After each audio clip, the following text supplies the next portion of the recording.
안녕하세요. 더포처 대표 조준이라고 합니다. 제가 하는 일은 어떤 의원의 원장으로 있고요.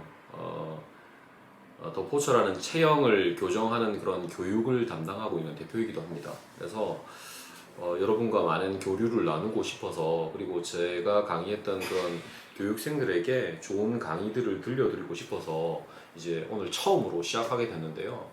제 강의의 특성상 좀 이렇게 프리하게 편안한 대로 제가 말씀을 좀 나눌까 해요. 그리고 의사라서 잘못된 정보를 전달하면 안 되기 때문에 제가 행여나 실수한 어떤 구절이 있다든지 어떤 단어 선택이 있었다면 댓글로 남겨주시면 제가 그런 것들은 인정을 하고 또 제가 고쳐 나가야 되기 때문에 그런 것들을 좀 해주셨으면 좋겠어요.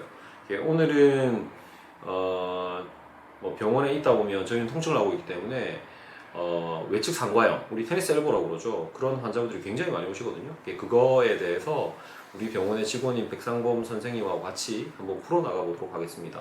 예, 시작하시죠. 네. 오늘 제가 테니스 엘보에 대해서 궁금했던 점을 좀 여쭤보도록 하겠습니다. 네. 아니, 테니스 엘보가 뭡니까?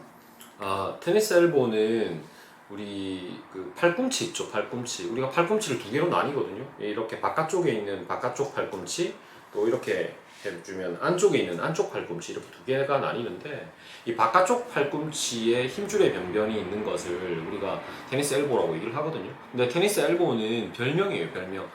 과거에 테니스 치던 사람들이 백핸드 스트로크를 하게 되면 이제 근육을 과사용하게 되면서 근육에서 연결되어 있는 힘줄 부위가 무리가 가게 되면서 그 힘줄에 염증이 생기는 것들을 가지고 테니스 엘보다 이렇게 얘기한 게 어원이 돼서 별명처럼 불리고 있는 겁니다. 그래서 정확한 진단명은 외측 상과염이라고 그러죠. 또는 줄여서 외상과염이다 이렇게 얘기를 하기도 합니다. 예. 그럼 원장님, 외측 상과염은 왜 오는 겁니까? 뭐 원인이 많죠. 원인이 많은데 그냥 간단하게 말씀을 드리면, 우리가 외측 상과염에 붙어 있는 근육들을 우리가 팔 쪽에 있는 신전근이라고 얘기를 하거든요. 이 신전근을 과사용하게 되면서 거기에 연결되어 있는 이 힘줄들이 무리가 가게 됩니다. 무리가 가서 그 힘줄들이 퇴행성 변화를 거치게 되는 거죠. 또는 건병증이라고 얘기를 하죠. 텐디노패티라고 얘기를 하는데, 그게 나타나게 되면 이제 본격적으로 질환이 시작되는 거죠. 그걸 가지고 이제 외측 상과염이라고 얘기를 하는 거죠. 네. 원장님, 그러면 치료는 어떻게 해야 됩니까? 예, 치료는 금방 전에 언급한 것과 관련이 많은데요. 근육을 과사용했다는 게 굉장히 중요한데, 근육의 성장이 굉장히 중요해지겠죠. 그러면 근육이 탄력도 있고 뭐 피로도 없고 이러면 근육의 성질이 굉장히 좋다면 수축력도 뛰어나고 잘 늘어나기도 하거든요. 그런데 만약에 근육이 점점 단단해지고, 또는 뭐 단단해진 걸 넘어서서 섬유화까지 일어나서 탄력성이 없고 잘 늘어나지 않는다면, 그때부터는 힘줄에 굉장히 많은 무리를 주게 됩니다. 그러면 힘줄 자체의 어떤 나빠지는 퇴행성 변화가 굉장히 많이 이제 급해지겠죠. 우리 몸은 항상 이제 어떤 조직이 나빠지는 속도와 좋아지는 속도가 일치해야 되거든요. 그런데 나빠지는 속도가 뭐 치유되는 속도보다 훨씬 더 빨라지면 그때부터 병이 오기 시작하는 거죠. 그래서 그런 병이 오게 되는 거고, 치료는 결국은 이제 힘줄과 근육을 동시에 치료를 해야 되겠죠. 그러면 그 근육은 어떻게 하면 좋아질 수 있습니까? 근육은 뭐 여러분들이 하고 있는 거를 생각하면 돼요. 우리가 보통 근육이 안 좋으면 어떻게 해요? 본능적으로 그냥 만지죠. 만지죠. 여기가 너무 아파라고 만지잖아요. 그 만지는 것도 치료예요, 어떻게 보면. 그래서 자가 치료를 하실 수 있는 방법은 이 팔꿈치에 붙어 있는 이 신전근이라고 하는 근육, 제가 이렇게 딱 손등을 앞쪽으로 하고 냈을 때 이 근육이거든요. 또는 우리가 이렇게 폈을 때 위쪽이 되겠죠. 이 근육을 손으로 자꾸 주물러 주는 거예요. 이런 식으로 자꾸 주물러 주는 거죠. 틈틈이 주물러 주게 되면 근육이 풀리면서 상당히 좋은 효과를 나타낼 수가 있고, 그 다음 또 하나는 스트레칭 하는 방법이 있겠죠, 여러분들은. 그러니까 스트레칭은 정확한 방법으로 하면 좋은데, 팔꿈치를 끝까지 편 다음에 손목을 당겨서 끝까지 당겨주면 이 근육이 늘어나는 걸 느낄 수가 있거든요. 이 스트레칭을 조금씩 자주 챙겨주시면 도움이 될 것 같습니다. 물론 이제 전문적으로 좀 접근하게 되면 이제 병원에 오시게 되면 많은 치료를 할 수가 있겠죠. 이제 전문 물리치료사 선생님들이 뭐 MFR이라고 하는 이제 근육과 근막을 이완해주는 치료를 하면 도움이 많이 될 수 있겠죠. 뭐 좀 더 전문적으로 들어가게 되면 사실 엘보라고 하는 이런 질환들, 외측 상고염의 질환이 비단 이 신전근의 근육만 문제가 되는 건 아니거든요. 때에 따라서는 이두박근이라든지 삼두박근이라든지 또는 어깨 주변에 있는 근육들이 뭐 좀 일명 부실하다든지 이런 경우에도 사실은 병이 올 수가 있어요. 그래서 그런 것들까지 만약에 하려고 하면 이런 걸 전문적으로 하고 있는 병원에 오셔서 상담을 하시는 게 맞겠죠. 아까 근육과 힘줄이라고 하셨는데 그 힘줄은 어떻게 하면 치료가 되는 겁니까? 힘줄을 자가치료로 스스로 좋아지게 하기에는 좀 어려운 게 있습니다. 물론 뭐 이제 시리악스나 이런 뭐 대가들은 뭐 이 힘줄마저도 우리가 프릭션이라고 해서 이런 치료를 하면 뭐 정식 주사만큼 효과가 있다 뭐 이렇게 얘기를 하고는 있지만 뭐 제가 열심히 해본 결과 그건 좀 무리가 있는 얘기 같고요. 물론 뭐 병원에 도저히 올 수 없는 상황이라면 아픈 부위를 이런 식으로 프릭션, 우리 엄지손가락으로 아래 위로 이렇게 우리가 자꾸 주물러주면 효과가 있다라고 얘기를 하고는 있거든요. 그래서 그렇게 하는 게 좀 도움이 될 수 있을 거고, 전문적으로 이제 말씀드리면 많은 연구가 진행됐죠. 불과 20, 30년 전만 해도 체외충격파나 증식주사라는 이름이 없었을 때, 저희가 학교 다닐 때는 사실 체외충격파나 증식주사를 공부를 안 했거든요. 근데 이제 이게 나오기 시작하면서 많은 패러다임이 바뀌기 시작했죠. 과거에는 힘줄을 치유한다라기보다는 무조건 휴식. 그 다음에 너무 아픈 경우에는 스테로이드를 이용해서 항염증을 해결해주는 그런 치료밖에 없었죠. 그런데 뭐 여러분 아시다시피 스테로이드나 뼈주사 같은 경우에 장점도 있지만 단점도 많거든요. 그래서 저는 스테로이드 주사를 별로 좋아하지 않아요. 거의 쓰질 않죠, 저는. 근데 이제 스테로이드 주사를 어쩔 수 없이 써야 되는 경우가 있긴 해요. 있긴 한데 그런 경우를 제외하고는 거의 쓰지 않습니다. 쓰지 않고 체외 충격파나 증식 주사를 이용해서 주로 치료하는 편이죠. 원장님 체외 충격파를 하고도 계속 아픈 경우는 어떤 경우인 겁니까? 두 가지로 봐요. 두 가지로. 하나는 체외 충격파를 제대로 못해서 그래요. 이게 좀 건방지게 들릴 수 있는데 체외 충격파를 원장이 직접 하는 경우는 거의 없죠. 거의 없습니다. 거의 없는데 저는 예전부터 이제 직접 하죠.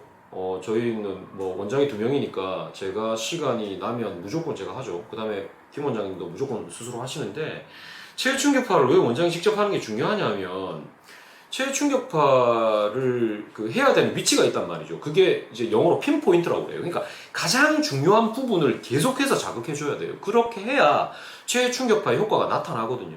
근데 그 부분을 모르고 두리뭉실하게 전체적으로 해준다면 효과가 극대화될 수가 없어요. 그래서 그걸 제대로 못하는 경우가 하나가 있을 수 있고, 또 하나는 힘줄이 완전 파열되었을 경우에는 어떻게 이게 회복이 안 될 수 있어요. 저는 힘줄이 완전 파열되는 경우는 대학병원이나 큰 병원급으로 가셔서 수술을 권유를 드리거든요. 그런 경우는 어떻게 치료해도 안 낫습니다. 그걸 완전 파열이 됐는지 안 됐는지를 어떻게 알 수 있느냐, MRI나 초음파를 해야죠.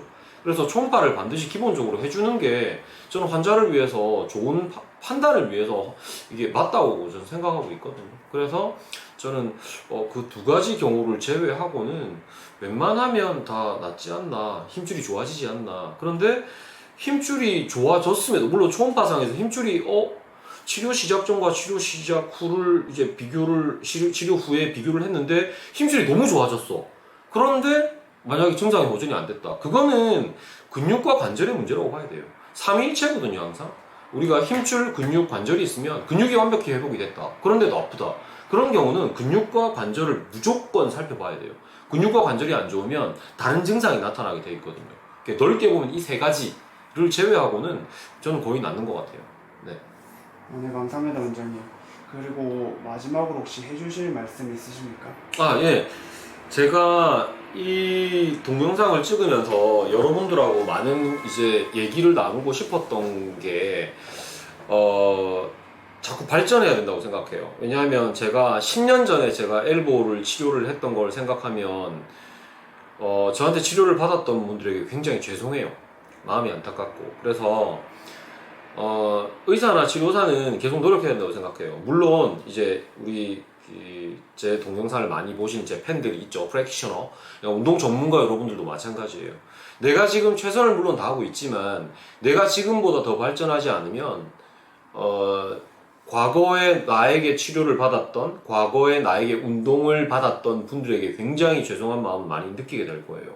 물론 그분들을 통해서 제가 더 자극을 받고 더 열심히 노력했다는 거에 대해서는 그분들에게 오히려 스승이라는 호칭을 붙여주고 싶을 때도 있어요. 그래서 저는 거짓말 조금 보태면 너무 치료가 안 돼서 정말 울고 싶을 때도 너무 많았어요. 그런데 그거를 극복할 수 있는 방법은 오직 공부밖에 없다라고 생각해요. 그러니까 뭐 정보의 양이 너무 많기 때문에 나눠서 공부를 해야겠죠. 뭐 엘보에 관해서 뭐 궁금한 게 너무 많죠. 어떤 운동법을 이용해서 엘보로도 좋아지게 할 수 있을 것인가, 또는 체외 충격파를 어떻게 해야 더 잘할 수 있을 것인가, 증식 주사는 어떻게 해야 더 잘할 수 있을 것인가를 계속 연구를 해봐야 된다고 생각하고요.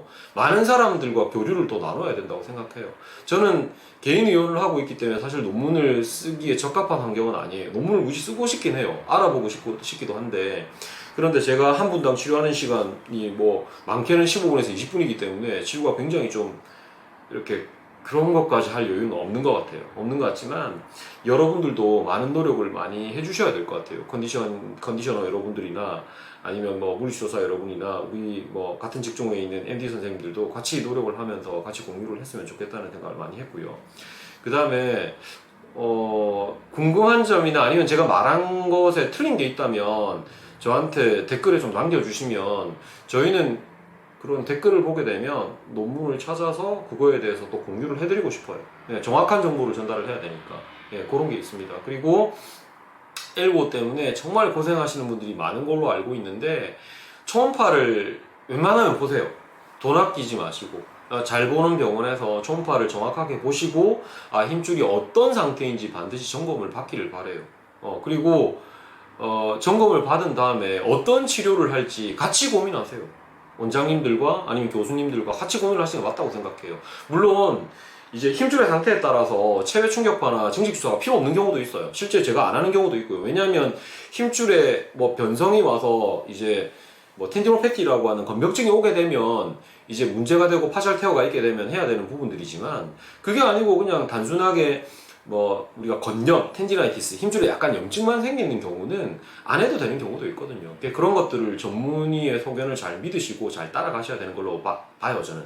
그런데 정확한 객관적인 평가를 하고 난 다음에 치료 후에 객관적인 평가를 할 수 있는 도구는 반드시 있어야 된다고 생각해요. 대표적으로 초음파고요. 그 다음에 코젠스 테스트, 제가 오래돼서 기억이 잘 안 나는데 우리가 손목을 익스텐션 해서 이걸 내리고 버티는 테스트를 하거든요.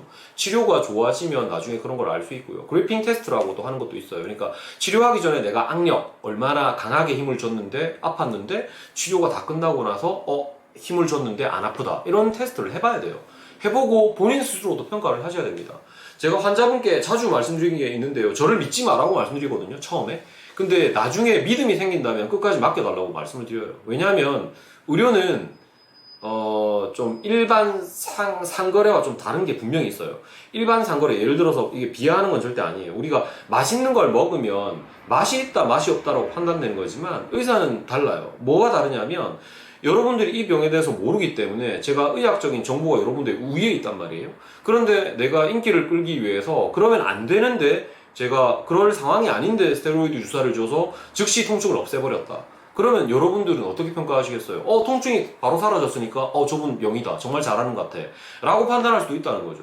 근데 그건 아니에요. 제가 생각하는 거는 환자분이 근본적으로 좋아지게 하기 위해서 굉장히 노력을 한단 말이죠. 체외 충격파 하고 나면 하루 이틀 더 아픈 경우도 있어요. 그런데 그것마저도 설명하고 환자를 끌고 나가야 된다고 저는 생각해요. 그래서 환자와 의사와의 관계가 굉장히 중요하고, 그리고 환자는 제가 보기에 의사를 믿음이 생길 때까지는 의심의 눈초리로 봐야 되는 게 맞다고 저는 생각해요. 그런데 믿음이 생기잖아요? 그럼 믿고 가셔야 돼요. 그분의 인성을 믿고 가시는 게 맞다고 생각하고, 그 인성의 바탕이 되는 것들은 부단한 노력이라고 생각합니다. 그래서 저는 그게 가장 중요하게 생각하는 사람이기 때문에 그런 것들은 여러분들이 좀 병원에 갔을 때 서로 상의를 해서 잘 결정하셨으면 좋을 것 같아요. 네, 마지막으로 긴 동영상 시청해 주셔서 너무 감사하고요. 제 성격이 원래 굉장히 웃기거든요. 근데 오늘 첫 동영상이라서 나름 진중하게 했어요. 다음번에는 어떤 주제로 찾아뵐지 모르겠는데 술 한잔 하고 재미있게 영상을 찍도록 하겠습니다. 오늘 봐주셔서 너무 감사해요.